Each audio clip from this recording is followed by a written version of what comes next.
What's up, you guys? Welcome back to my channel. Here's my co-star, Dookie. Today's video is going to be all about confidence, what it takes to be a confident agent, and just tips, and not necessarily tricks, but just tips on how to stay confident and continue being the best you that you can be as an insurance agent or broker. I just got back from the store, got my caffeine, and we're ready to rock and roll. Dookie, let's go ahead and get started. Alright guys, yes, that is me in the background. I'm telling you, I gotta be my biggest fan. And look at me go. I work out just a little bit every now and then, nothing too crazy. So in the year and 3 months that I've been in the insurance industry, I can't say that I've been confident the entire journey long, because I have not. You know, just 2-3 weeks ago, I was in San Antonio and I was working the hardest I've ever worked, and I was actually crying like every day or every night or every evening, or not, maybe not crying, but a little bit of that, and a little bit of, and a lot of just like doubt, a lot of just anger, a lot of frustration. I was telling my boyfriend that like every single day that week, like, how is this possible? I've been working so hard and I've got canceled, no shows, everything that you could possibly imagine, just not good. And it was hard. It was hard for me mentally, and it was hard for my confidence levels.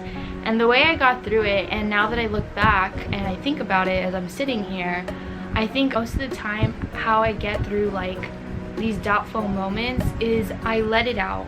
Whoever you feel that you can be vulnerable with, let it out, talk about it.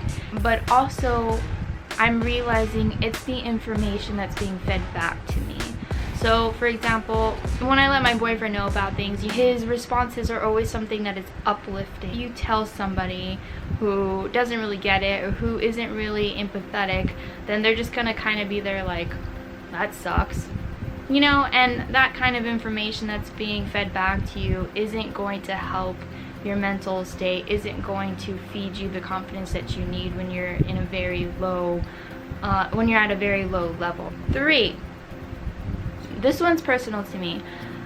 I'm taking a look back right now and I'm seeing who I think about and what tells me that hard work and consistency can do for you.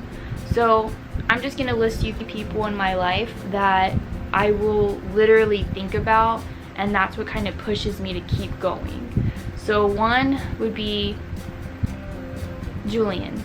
So he is such a hard worker, always just trying to be better, always just trying to work harder, always just trying to do something that's going to benefit him and benefit him, the people around him who he loves, and just always needs to be working hard. And his goals and his mentality and his ambition is just such a straight line of like focus and drive, and that's admirable. The person that I look at is my brother. I can remember, he's very opposite of me, let me give you that. So he's very school, educated man, degree. So I remember being in middle school and in high school, and he's only 2 years older than me. So, you know, it wasn't that far away from me, and I could remember like waking up at midnight to go get a snack, and he'd be at the table just like studying his brains out, and he would just have books all over the table, and he'd just be studying. And my point is that he never stopped chasing his education. He never stopped chasing what he wanted to do. And at the age of 5, he became a principal, and he also has like 3 master's degrees. And so my point is that I have an older brother who is such an inspiration and somebody who I want to make proud, right? He makes me so proud, and I want to be able to do the same thing for him. And maybe I'm just very lucky to have those type of people in my life to look at and to be inspired by.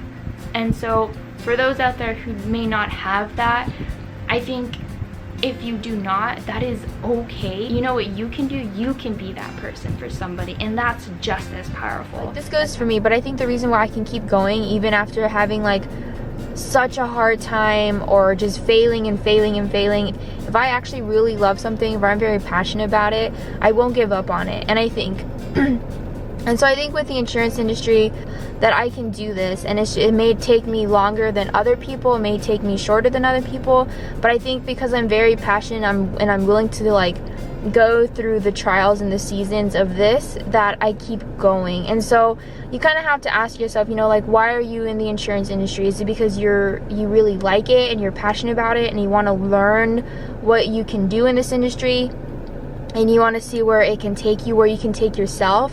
Then I think you'll be able to withstand all of the weeks, all the bad weeks, all the bad days, all the bad months that this career is going to give you. Now, the last and final confidence level booster.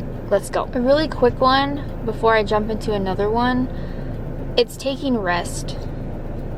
I know that nowadays we're all about work nonstop, but I think having that rest in between, whether it's a couple days, a weekend, maybe even a good 3 days, 4 days to kind of relax and get your mind back to some clarity. It's never good to be unfocused with a cloudy mind, a cloudy everything. The proper R&R is also very, very important. Okay, and the last one that I'm going to say is don't be afraid to ask for help. Don't be afraid to fail. And that's actually something that I'm working on, because I'm really afraid to fail. Don't be afraid to admit that you're having a hard time. Don't be afraid to let people know that you need help. Help with money, help with motivation, help with whatever. You know, don't be afraid to ask the people that you truly trust and can be vulnerable with, and let them know that you're having a hard time. And you'd be surprised with the people that God has in your life or put in your life specifically to be your helping hand and specifically to help you get through a specific season in your life. But I know all of this is a work in progress, and it's going to take time for all of us to really get used to all of these habits. All this is habit building, and I think that as long as we're trying and as long as we're doing our best to build our confidence in whatever way, shape, or form, that's all that matters. But I'm gonna go ahead and end the video right here, right now. I will see you guys on the next video. Leave a comment on how you build your confidence. I would love feedback and new ways to build my confidence. We'll see you guys on the next video. I hope you guys enjoyed this video, and we'll talk soon. Bye.